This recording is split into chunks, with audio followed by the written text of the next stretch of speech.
Teman-teman, terima kasih sudah diperkenankan hadir Siap. untuk di Sama-sama. dalam beliau dalam kesempatan sehat walafiat walaupun agak panas rasanya gitu. Iya. Suhunya sampai Cuaca. 40 derajat ya. Perlu diketahui teman-teman, bahwasanya beliau ini adalah multifungsi di beberapa organisasi gitu. Khususnya terkenal di sini adalah Sadi Budaya Tuto, tapi kerap disapa Gus Sentot Indonesia. Ini kalau boleh tahu nih Gus, dari data yang saya dapat itu kan mulai dari komisi DPRD, terus PP, terus sekarang di rumah punya asuhan pondok pesantren. Kalau boleh tahu historinya apa? Dari awal perjalanan Gus bisa sampai seperti ini. Jadi gini, kalau bicara tentang histori perjalanan hidup saya ya, saya lahir di lingkungan pesantren, tepatnya di Pondok Pesantren Darul Ulum tahun 1975.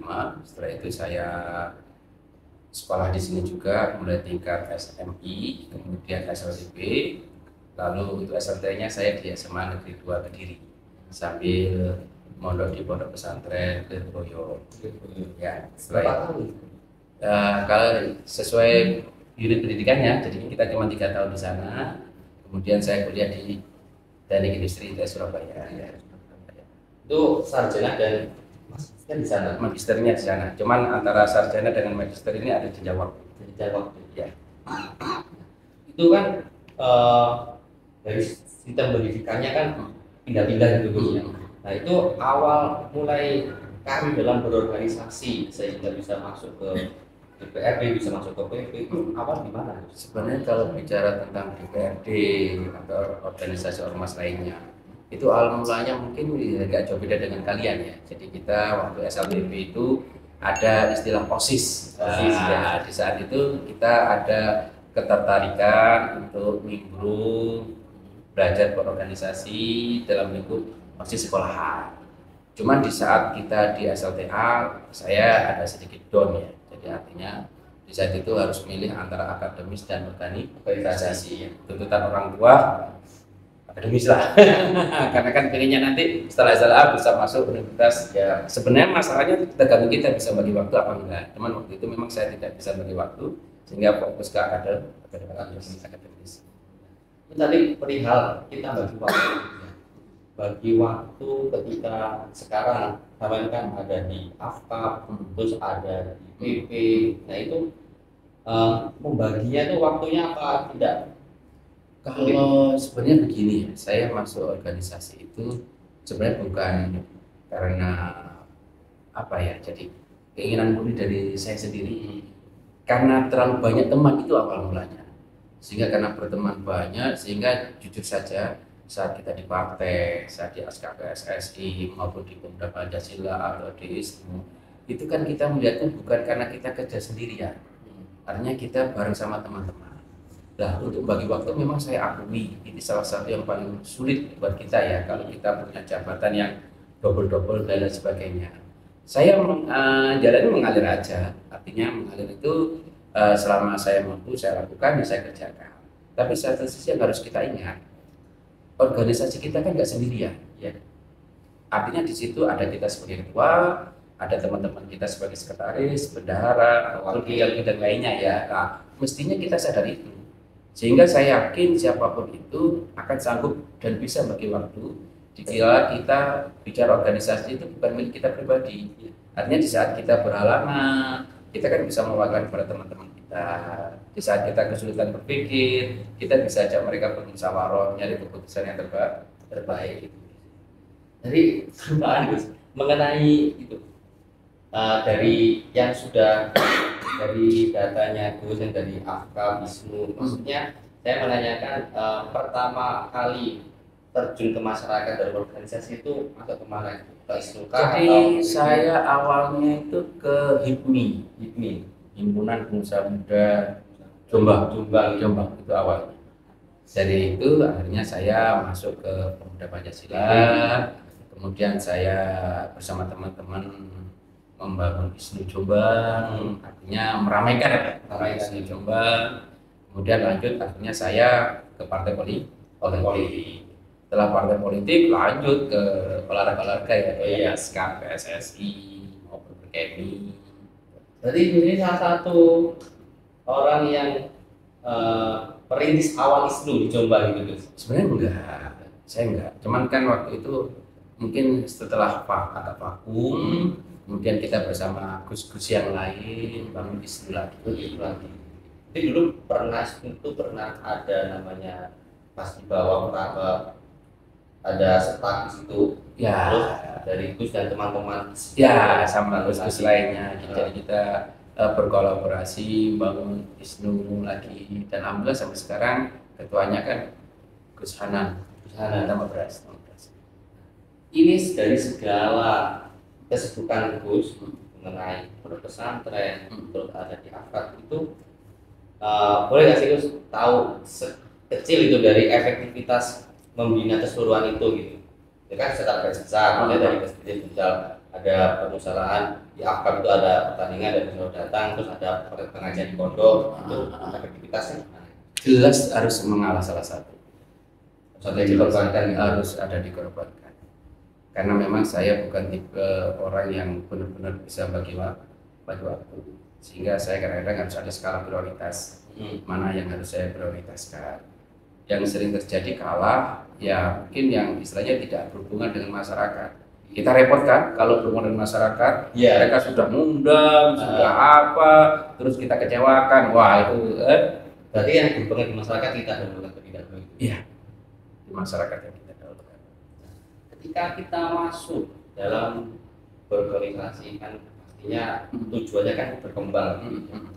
Dan kita start di situ, perlu nggak sih soft skill atau tips ketika kita masuk dalam sebuah organisasi itu agar berkembang khususnya untuk diri sendiri, perlu nggak?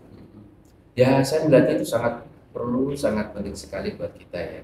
Makanya berorganisasi itu menurut saya di samping kita istilahnya bekerja sama dengan teman-teman yang lain untuk membangun organisasi itu supaya bisa jalan. Satu sisi kan kita menumbuhkan rasa persaudaraan di tingkat organisasi. Karena organisasi itu tidak bisa jalan dengan sendirinya, itu nggak bisa, tetap harus bareng-bareng dengan yang lain, kesinambungannya. Dan juga kita harus bisa menyelami ya. Jadi contoh kalau saya di Askar PSSI, memang dulu waktu masih muda suka sepak bola. Hanya sesuai dengan apa ya, jadi kontak kita skill kita lah waktu masih ada lah katanya.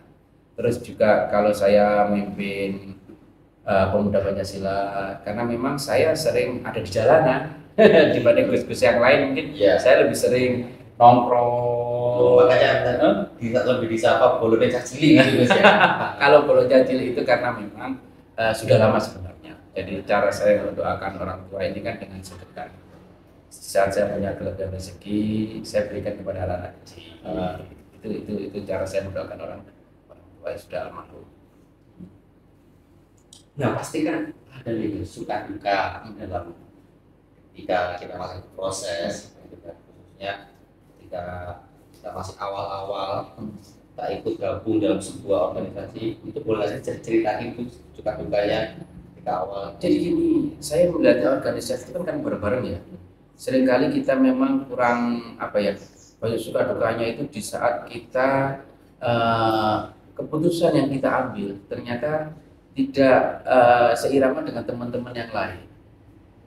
Artinya kan belum tentu teman-teman seirama dengan kita. Itu kadang-kadang kesulitan kita sewaktu kita melangkah dalam suatu organisasi.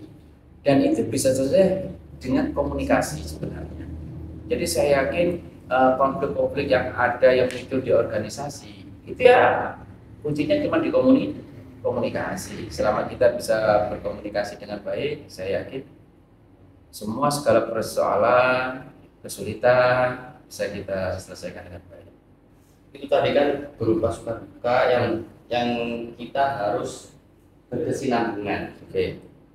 Nah, maksudnya saya boleh nggak sih Gus diceritain yang ketika suka dukanya Gus ketika masuk organisasi awal gitu, apakah pernah dicemooh itu kan? Jadi gini, kalau bicara suka dukanya saya akui ya. Dalam organisasi kayaknya kalau sukanya itu mungkin sedikit ya.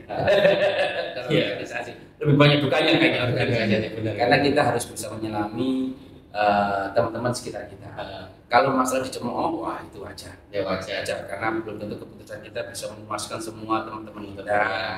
Jadi kayak cemooh, kritikan, oke kita fan-fan aja ya. Karena itu bisa dijadikan untuk evaluasi saya dalam memimpin suatu organisasi.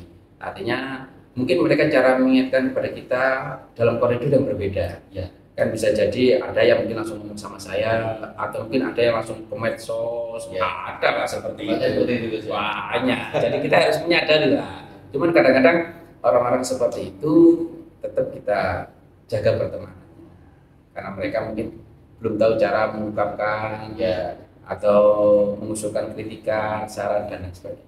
Berarti semua itu sudah seperti makanan ringan gitu ya. Sudah biasa saja. Seperti makanan ringan. Sudah biasa. Nah, emang penting kan tuh kayak kita tuh berorganisasi untuk sendiri loh. Kayak penting kan, terus misal kita tidak organisasi, kita tidak ikut organisasi, apa yang terjadi? Jadi itu tergantung dari tipe masing-masing orang ya. Cuman saya melihatnya organisasi ini kan suatu pembelajaran. Iya. Artinya menurut saya ada suatu ilmu yang namanya ilmu organisasi, dan ilmu apapun itu kan wajib kita pelajari. Iya. Ya kan, salah satunya ilmu cara kita berorganisasi. Saya memandangnya organisasi itu ya mohon maaf diniati beribadah, cara kita istilahnya bermasyarakat dan sebagainya. Makanya saya bilang tergantung tipikal orang masing-masing. Ada kan orang yang gak suka bergaul, ada orang yang lagi enjoy hidup sendiri, istilahnya meskipun ada tetangga ngapain dia cuek, ada, dan dia bisa hidup. Tapi kan itu kan tergantung masing-masing. Kalau saya melihatnya begini, saya berorganisasi ini saya niati belajar, belajar ilmu berorganisasi.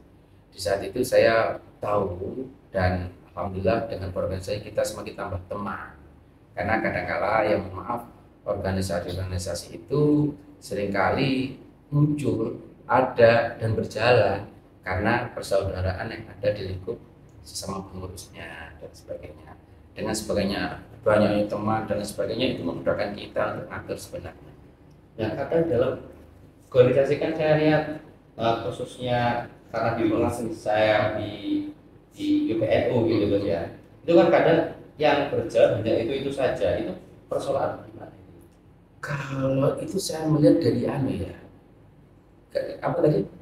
Dari contohnya IPPNU gitu, terus yang sebenarnya butuh inovasi dari cara kita memimpin, sehingga yang namanya organisasi itu bisa eksis, bisa jalan. Ya. Kalau gerakan kita monoton, cuma rapat saja, atau mungkin sekedar apa ya yang tidak ada inovasi atau kreativitas dari seorang pemimpin, gimana caranya kita istilahnya itu menjalankan organisasi, pasti akan muncul kejenuhan. Itu semua sih gak seberapa. Saya punya organisasi yang sangat unik. Mana itu? Pemuda Pancasila. Saya melihatnya Pemuda Pancasila itu gak jauh beda dengan organisasi yang isinya itu macam-macam. Tipikalnya dari orang yang nggak pernah sekolah sampai paling tinggi ada S3 di situ. S3 tidak ada. Itu ada di Pemuda Pancasila. Tanpa bermaksud meremehkan organisasi yang lain ya. Saya mencerita Pemuda Pancasila aja. Terus yang kedua, orang yang paling diem, paling sabar, sampai yang paling keras pun paling banyak omongnya. Itu ada di Pemuda Pancasila. Dari orang yang paling alim sampai yang residivis, pecatat, itu ada di Pemuda Pancasila. Jadi saya melihatnya itu hal yang paling penting. Jadi saya harus mengumpulkan teman-teman saya yang aneka macam, mulai dari premanisme, pengangguran, kan macam-macam ya. Tunggu jadi satu. Apalagi mayoritas banyak yang tidak berpendidikan, gitu. Sehingga yang terjadi kita berangkatnya dari rasa persaudaraan. Dan mereka blok-blokan orang Pemuda Pancasila, karena memang mayoritas ya, jadi mayoritas pendidikannya kurang, sehingga wajar lah kalau mereka kadang mengungkapkan nggak kecocoknya kepada pimpinan, kan mengungkapkan aspirasi. Kadang nggak cuma salah kadang ambil misu. Jadi kadang-kadang kita sebagai ketua itu harus bisa menyelam. Makanya saya bilang salah satu ormas yang unik menurut saya itu Pemuda Pancasila, karena yang saya pimpin ini orangnya sangat aneka ragam dari segi sifat, tipikalnya, ekonominya maupun dari jenjang pendidikan. Nah, boleh nggak itu tahu caranya? Kita tadi tipikalnya beda-beda gitu kan. Terus sekarang bisa merangkul, terus metode apa yang digunakan Pak Agus, mengajak tiap hari ngopi atau dengan cara terus ada di pengajian seperti itu gimana? Jadi gini, saya melihatnya mereka itu sebenarnya bukan tiap hari ngumpul ya. Jadi mereka itu saya anggap orang-orang yang mungkin menurut saya secara pribadi itu teman-teman saya di beberapa saya memiliki problema masing-masing sebenarnya dalam menjalani kehidupannya. Cuman kadang-kadang agak reda waktu kita kumpul, kita saling curhat, kita saling bantu-membantu. Karena mayoritas ya kita tahulah tipikal orang-orang yang bagaimana. Dan saya melihatnya begini, jadi kenapa saya bisa merangkul orang seperti itu? Sebenarnya nggak harus dengan ngopi. Jadi artinya kalau mereka kesusahan ya kita bantu, tidak harus dengan uang ya, dengan tenaga, kehidupan dan lain sebagainya. Demikian juga sebaliknya, saya pun kalau memang butuh bantuan, mereka saya minta itu. Berarti di situ ada rasa kekeluargaan. Jadi itu bisa merangkul semua dari kalangan apapun. Cuman memang saya terima kasih masyarakat Jombang ini melihat PP bukan kayak ormas-ormas PP yang ada di daerah lain. Iya. Kan jenengan tahu di daerah lain isinya kan tawuran, tengkar, rebutan parkiran lah atau rebutan perusahaan. Tapi alhamdulillah di Jombang ini kita sudah bisa merubah paradigma. Artinya teman-teman saya yang punya tipikal orang-orang seperti itu sekarang lebih banyak jiwa sosialnya. Saya melihatnya dimanapun ada bencana di Jombang kita nggak terlalu berharap ya. Tapi di saat ada bencana di Jombang, saya yakin anggota saya banyak yang ikut kontribusi itu. Dalam organisasi itu kan pasti ada yang namanya problematika. Lalu tindakan Gus sebagai ketua di beberapa ormas organisasi masyarakat itu bagaimana ketika ada bertabrakan dengan pribadi Gus sendiri sebagai pengasuh di sini? Jadi itulah resikonya kalau kita memang menjabat beberapa ketua di organisasi ya, kita harus siap apapun itu resikonya. Tapi saya mengalir saja karena saya dari awal kan sudah ngomong sama jenengan, niat saya di organisasi kan belajar. Terus di saat banyak problematika seperti itu, saya punya cuma satu, organisasi itu bukan milik kita pribadi. Artinya organisasi itu kan dibangun dari beberapa orang. Semuanya kan harus satu bahu membahu untuk membantu secara permasalahan. Ya, kalau kita memandang itu milik saya kita pribadi, jelas pasti akan kesulitan lah kita. Terus di kepala. Makanya waktu saya tadi ngomong kayak pada pesantren ada masalah, ada istri saya, ada pembina asrama, ada guru-gurunya, ustadz-ustadzanya. Coba tangani dulu, bisa nggak? Kalau nggak bisa baru ke saya. Di Pemuda Pancasila saya punya wakil ketua, ada sekretaris, ada kabit-kabit. Coba selesaikan, bisa nggak? Baru kalau bisa baru ke kita. Demikian juga ke Askap PSSI. Di saat saya kesulitan mencari apa itu figur manajer PSID yang sampai sekarang belum ketemu, ya sudah saya pasrah. Karena memang kondisi kita kan baru peralihan. Saya baru memimpin Askap PSSI baru 2 bulan ini ya, 2 bulan 3 bulan efektif ini. Sehingga sewaktu saya terbebani oleh PSID, ya akhirnya saya bagi tugas. Wakil ketua saya yang namanya Pak Gufron tolong PSID jenengan handle. Gimana itu penyelesaiannya? Kesulitannya di mana? Mampu nggak kita melanjutkan? Nah, kita realistis saja. Apalagi butuh dukungan support dari pemerintah kabupaten. Berarti memang relasi-relasi kita itu harus banyak gitu. Ya. Kita menjadi pejabat sebagai beberapa ketua di organisasi. Oh ya, di sini bertanya seputar santri, misalkan berhubungan ini juga pengasuh. Ini ketika ada HAM santri dan santri, sekarang kan udah berlaku namanya HAM santri. Jadi ketika santri itu dipukul oleh pengurus, seperti itu persoalan itu gimana? Jadi gini, saya akan ngecek dulu sejauh mana sebenarnya. Sebenarnya dari awal kita sudah wanti-wanti. Kantin asrama, kita wanti-wanti jangan ada kekerasan. Kita wanti-wanti juga jangan sampai ada fisik, tindakan fisik atau apapun juga, karena eranya sekarang sudah beda dengan dulunya. Sekarang aja memar dikit sudah lapor polisi, memar bukan luka tapi memar itu lapor polisi, visum dan lain sebagainya. Cuman yang utama komunikasi sebenarnya. Artinya ya mohon maaf, artinya orang tua kita ajak bicara. Kalau seandainya ada, mungkin dikatakan melanggar HAM atau apa hanya karena memar, ya kan kita bicara orang tuanya.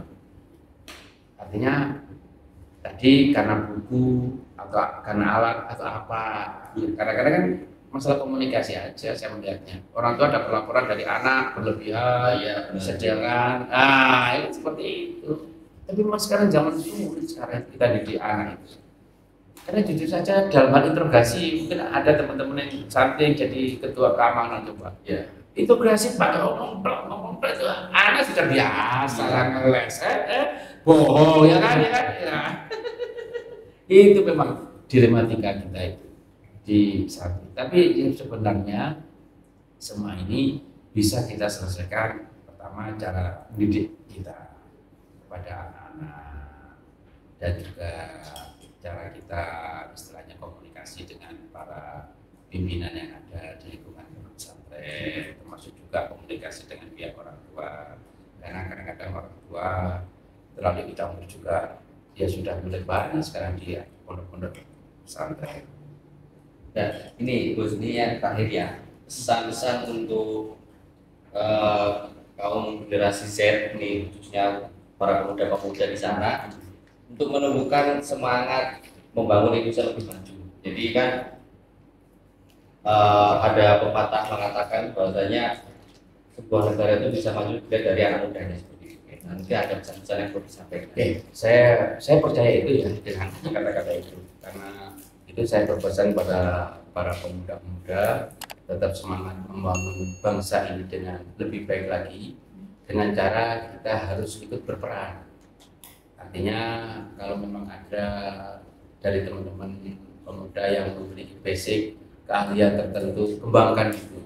Kalau ada yang suka organisasi atau mungkin ikut berpolitik, ayo, nggak masalah itu. Yang penting bisa bermanfaat untuk kemajuan bangsa ini. Cuman ya ada masukan saya untuk teman-teman pemuda, hindari hoax, karena saat ini seringkali generasi milenial, generasi Gen Z dan sebagainya itu mudah sekali tersusupi oleh berita-berita hoax. Makanya pesan saya pada generasi muda, hindari hoax-hoax. Jangan kalian juga harus bisa berpikir jernih, menerima segala informasi, dan yang paling utama tetap harus belajar. Itu tadi mengenal lebih dekat bagaimana Syarif Hidayatullah yang biasa kita lebih akrab Gus Sentot. Nah itu lebih mengenal lebih baik bagaimana beliau itu berorganisasi, terhadap pesan-pesannya pada kaum milenial untuk selalu menjaga semangatnya dan membangun bangsa dan menghindari hoax-hoax yang terjadi di masyarakat. Terima kasih untuk segmen pada kali ini. Assalamualaikum warahmatullahi wabarakatuh.